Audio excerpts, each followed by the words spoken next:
दोस्तों छल किसे कहते हैं या छलावा किसे कहते हैं? दोस्तों पूरे भारत में एक चीज प्रसिद्ध है कि इस पर छल लग गया है, या इस पर मसान लग गया है, या इस पर भूत लग गया है, या इस पर कहीं पर दाम पर कहीं पर इसे छल गया है, या किसी ने इसको भभूत मार के अपने कब्जे में ले लिया है। दोस्तों अक्सर आपने ये पूरे भारत में हमारे किस्से कहानियां सुनी होंगी कि वहां पर बहुत बड़ा मसान रहता था, उसने छल दिया इसको, या बहुत बड़ा भूत रहता था, इसने छल दिया। अक्सर ऐसी मान्यता हमें क्यों मिलती है? आखिर क्या होता है छलावा? आप इस सत्य को जानते हो? छलावा क्या कहते हैं? छलने की परंपरा क्या होती है? छलावे की परंपरा क्या होती है? छलावा आखिर हम क्यों बोलते हैं? किस शब्द से बना है? नमस्कार दोस्तों, मैं हेमचू पहाड़ी आज आप लोगों के समक्ष एक बार फिर आया हूं। यदि आप पहली बार हेमचू पहाड़ी चैनल में आए हैं, बस मैं रिक्वेस्ट इतनी करता हूं आपसे कि आप वीडियो पूरी देखें।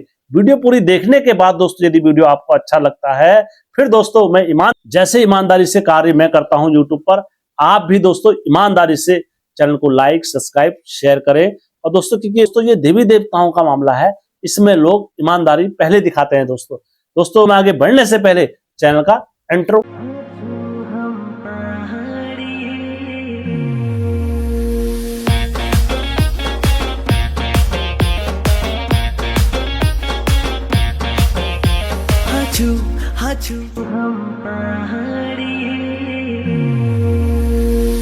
जय बिरकारा बजरंगी, हर हर हर हर हर हर हर हर हर महादेव। आप सभी भक्तों पर महादेव की कृपा और बजरंगबली का आशीर्वाद हमेशा बने रहने चाहिए। दोस्तों आइए दोस्तों वार्तालाप में आगे बढ़ने से पहले मैं आपसे विनती करता हूं, यदि आप लोगों के पास भी कोई ऐसी ज्ञान या सत्य बातें हैं, आप लोग मेरे चैनल के साथ अवश्य साझा करें। मेरा यकीन माने दोस्तों, मैं उस ज्ञान को हर हमेशा सत्य समझ के ही चैनल पर अपलोड करता हूं। दोस्तों वार्तालाप में आगे बढ़ने से पहले मैं एक चीज और स्पष्ट करना चाहूंगा, मैं जो भी कह रहा हूं ये भारत की लोक मान्यताओं और बुजुर्गों की आस्थाएं और देवी देवताओं की परंपरा के अनुसार मैं आप लोगों के समक्ष बोल रहा हूं, ना कि अपने मन से मैं आपको कुछ बोल के या कोई दावा करने का। मैं ये नहीं कह रहा हूं कि मैं छल कूदने वाला हूं, मैं ऐसी कोई चीज का दावा नहीं करता हूं।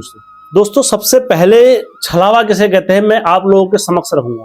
दोस्तों हमारे बुजुर्ग लोग इस विषय में अक्सर कहते थे, या कहीं पर पहाड़ों में कोई ऐसी दुखद घटना हुई है जहां पर दोस्तों मैं आपको बताता हूं, हमारे पहाड़ में दोस्तों जब आप सल्ट से ऊपर जाओगे हिंडोला साइड में, तो वहां पूरी खाई में एक बस गिरी हुई थी जिसमें कई ऐसे निर्दोष और कई ऐसे व्यक्ति आदमी मरे हुए थे उसमें।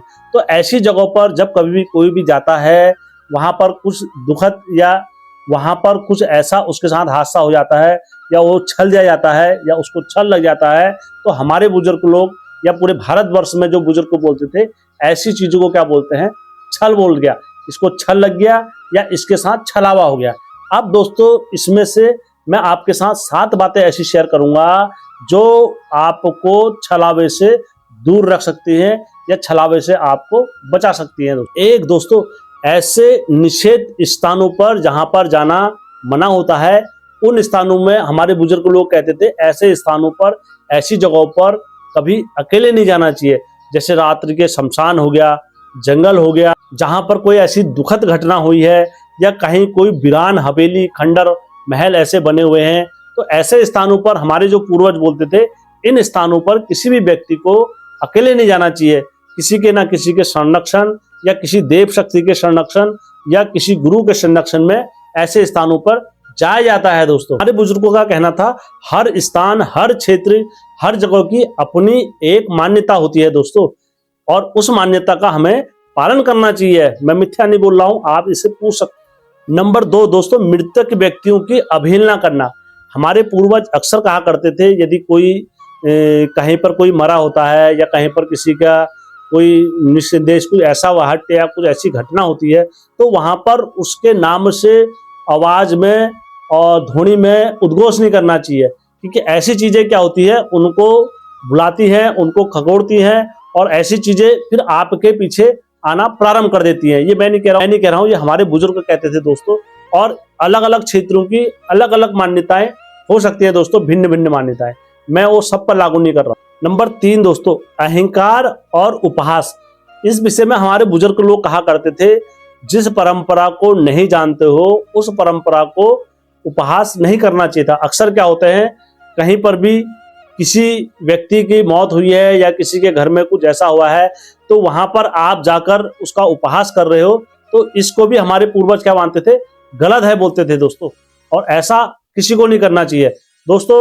अहंकार वश क्या होता है, कभी कभार हम, जैसे मैं आपको उदाहरण देके समझाता हूं कि मैं हूं और या कोई अन्य व्यक्ति है, यदि वो वहां पर मरा है तो उस व्यक्ति का नियम होगा वहां पर छलने का। जैसे कोई आवाज के माध्यम से छलाता है, या कोई मधुर धुन धुन के माध्यम से समझाता है, या कोई गाने के माध्यम से सुनाता है, या कोई संगीत के माध्यम से सुनाता है। अक्सर आपने सुना होगा कि पहले से रात्रि में कोई गाना गाता था और कोई भी व्यक्ति नींद में से उठकर उस गाने के पीछे चल दिया करता था, आपने सुना होगा। या कोई पीछे से आवाज देता था और आप उसको अगर हाँ बोल दोगे तो आप उसके साथ ही चले जाते थे। ये हमारी बुजुर्गों की कहावतें हैं, मान्यताएं हैं। क्यों? क्योंकि दोस्तों उसने आपको अपनी आवाज से छल दिया है। क्यों? क्योंकि दोस्तों उसका वहां का नियम है ऐसे छलने का, और आप उस छलावे में आ चुके हो। और जब आप उसके छलावे में आ चुके हो, फिर दोस्तों आपको उसका भाग देना पड़ेगा। छल का जो भाग होगा आपको देना पड़ेगा, और आप उस छलावे का भाग दोगे तभी जाके सुरक्षित रह पाओगे, नहीं तो वो छलावा आपको जीवन भर परेशान करता रहेगा। ये मैं नहीं कह रहा हूं, ऐसा हमारे बुजुर्ग बोलते थे। दोस्तों सबसे बड़ी गलती कहां पर होती है इंसान से, अब मैं आपको इसमें बताता हूं। दोस्तों अक्सर लोगों के दिमाग में भ्रम ये होता है, छल होता क्या है, छलने का विचार क्या होता है, छला कैसे जाता है, ये उनके मन में अक्सर रहता है। मैं आपको इसमें बताता हूं।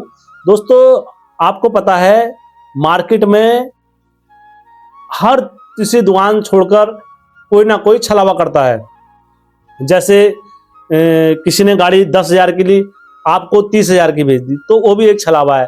किसी ने 5,000 की साइकिल ली और आपको 10,000 की बेच दी, तो ये भी क्या होता है दोस्तों, छलावा। यदि आपको पता लग गया कि यार इसने तो 5,000 के लिए मेरे को 10,000 में बेच दी, तो दोस्तों उस टाइम पर आपको दुख होगा। फिर ठीक उसी प्रकार क्या होता है दोस्तों, हर चौराहे पर, हर गधरे पर, हर स्थान पर, हर जगह पर क्या होता है, कोई ना कोई भूत छलने के लिए बैठा रहता है। अब वहां पर उसकी एक परंपरा रहती है, अपनी सीमा कोई नहीं नांगते हैं दोस्तों। भूत पितर जो भी होते हैं वो अपनी मर्यादा और अपनी सीमाओं पर रहते हैं दोस्तों। जब भी कोई भूत नियम बनाता है या कोई पितर नियम बनाता है, तो अब जैसे वो एक गाना गाएगा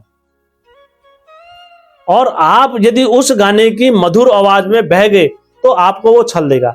या आपको कभी कभार आप जंगलों में जाते हो, बिल्कुल सुनसान जंगल हो, आपके पीछे से जैसे जानवरों की चलने की आवाज आई बहुत सारी, तो आप उस छलावे में आ गए, डर गए आप, तो आपको धौंक लग गया समझ लो, फिर आपको दोस्तों वहां पर भी छल हो जाएगा। और नंबर 3, या इस अवस्था में होता है दोस्तों, जैसे आप घनघोर रात्रि में है और आपको महसूस हो रहा है कि आपके पीछे से कोई है, तो दोस्तों जब आप बार बार पलट के देख रहे हो तो आप छल गए हो। यह छलावे का नियम होता है दोस्तों। यदि आप निडर होके, आपको पता है कि कोई मेरे पीछे नहीं होगा, जो आएगा मेरे समक्ष आएगा, फिर दोस्तों वो आपको छलने में क्या रहा, असमर्थ रहा। यदि आपको उसने गाना गाया और आप उस गाने की धुन में नहीं बहे, फिर दोस्तों आपको कोई कुछ नहीं कर सकता। यदि आपको किसी ने आवाज दी, आपने नहीं सुना, तो दोस्तों आपको कोई कुछ नहीं कर सकता। ये क्या होते हैं, ये नियम होते हैं। यदि आप उसके गाने या आप उसके छलावे में आ गए, फिर दोस्तों आप पर छल लग जाएगा, और जब आप पर छल लगा तो फिर आपको पूजना पड़ेगा, और आपको पूजना पड़ेगा या आपको जो उसका विधि विधान होगा। बहुत सारे हमारे बुजुर्ग ऐसा करते थे, डंगरिये जो पहले के थे, तो वो भूतों के साथ चला करते थे, और चलने के बाद जो उसका भाग होता था वहीं दे देते थे। जैसे उसे पता लग गया ये भूत है, तो उसके नाम की बीड़ी या सिगरेट या मार्चिस या पान का जोड़ा या वो खिचड़ी खाता था, वहीं एनी टाइम उसको दे देते थे। कहते थे ले तेरा भाग यह है, लेकिन मेरे पीछे मत आना, खबरदार, तूने मुझे छला है, मैंने तेरा भाग रख दिया है, अब तेरे को मेरे पीछे आने की आवश्यकता नहीं है। ये मैं नहीं कह रहा हूं दोस्तों, ये हमारे बुजुर्गों की कहावतें हैं, और वही मैं आप लोगों के समक्ष रख रहा हूं दोस्तों। ये मैंने आज आप लोगों के समक्ष जो रखा है, एक छल का खाली प्रतिरूप रखा है, नतर छल के ऐसे कई भिन्न प्रकार हैं जो मैं आप लोगों के समक्ष अगर बैठाने बैठ गया तो मेरी एक सीरीज नहीं कई सीरीजें बनेंगी इसमें छल के ऊपर दोस्तों। कैसे छला जाता है, कैसे रेया जाता है, कैसे छल दिया जाता है, कैसे एक छल का पूजा का विधि विधान होता है, कैसे उसके नियम होते हैं, लेकिन अब क्या होता है दोस्तों, आज के समय में हर पूजा का विधान अलग है, हर क्षेत्र की विधान अलग है। मैं उसको यहाँ से व्याख्या आप लोगों के समक्ष नहीं कर सकता हूँ। दोस्तों यदि आज की वीडियो आप लोगों को अच्छी लगी होगी, ज्ञानवर्धक लगी होगी, तो आपसे मैं यही रिक्वेस्ट करता हूँ, आप कमेंट के माध्यम से मुझे बताएं, क्योंकि आपका कमेंट मुझे बहुत मोटिवेशन देता है। आपके कमेंट से ही मैं बहुत सारी चीजें सीखता हूँ। दोस्तों अगर वीडियो अच्छा लगा होगा, अपनों के साथ, घर वालों के साथ, बाहर वालों के साथ शेयर अवश्य करना है। जय उत्तराखंड, जय देवभूमि।